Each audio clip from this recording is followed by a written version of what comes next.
একদা কোন এক সময় ইন্ডিয়া সার্ভারে থাকা অবস্থায় যখন হিরোইক কিংবা গ্র্যান্ড মাস্টার ওঠাটা ছিল হাজারো ফ্রি ফায়ার প্লেয়ারদের স্বপ্ন, ঠিক ওই সময় ইন্ডিয়া সার্ভারের মধ্যে পরপর 3বার গ্র্যান্ড মাস্টার টপ 2 এবং বাংলাদেশের মধ্যে পরপর 3বার গ্র্যান্ড মাস্টার টপ 1 ডান করে আইডির নাম দেই আমরা বাংলাদেশ টপ 1। আর বর্তমান সময়ে র্যাঙ্ক পুশ করা কিংবা গ্র্যান্ড মাস্টার ওঠা এতটাই সহজ যে জোন পুশাররা জোন পুশ করে পর্যন্ত গ্র্যান্ড মাস্টারে উঠে যায়। আমি কিন্তু এটা ভালো করেই জানি তোমরা আমাকে অনেক সাপোর্ট করো, অনেক ভালোবাসো এবং তোমরাই কিন্তু চাও আমাকে গ্র্যান্ড মাস্টার টপ 1 এ দেখতে। কিন্তু গাইস তোমরা কি এটা জানো তোমাদের এত সাপোর্ট এবং ভালোবাসার রক্ষার্থে আমি কিন্তু কয়েকটা দুর্ঘটনা ঘটাই ফেলছি, আবার অনেকের মনেও কষ্ট দিয়ে ফেলছি। দুর্ঘটনা বলতে তোমরা যদি আশেপাশে কোনো দিকে না তাকিয়ে সরাসরি বিয়ার র্যাঙ্কে লিডার বোর্ডের দিকে লক্ষ্য করো তাহলে কিন্তু এখানে তোমরা দেখতে পারবা এই সিজনে মোটামুটি 2 দিন পর থেকে এখন পর্যন্ত আমরা আছি গ্র্যান্ড মাস্টার টপ 1 এ। আরেকটা দুর্ঘটনা হচ্ছে এই সিজনে আমরা সবচেয়ে বেশি বুইয়া করে স্কোয়াড উইনে আছি রিজিয়ন টপ 1 এ। আরো একটা দুর্ঘটনা হচ্ছে এই সিজনে আমরা সবচেয়ে বেশি কিল করে স্কোয়াড কিলে আছি রিজিয়ন টপ 1 এ। তো গাইস এবার তোমরাই বলে দাও, কিছু কিছু মানুষ যে বলছিল আমরা নাকি এডিট করে গ্র্যান্ড মাস্টার টপ 1 করি, জীবনে কোনোদিন গ্র্যান্ড মাস্টার টপ 1 এ উঠতেই পারি না। তো এখন তোমরাই বিচার করো এটা কি এডিট না Real.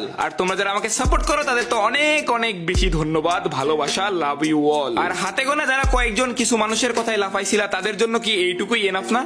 Wake up to reality.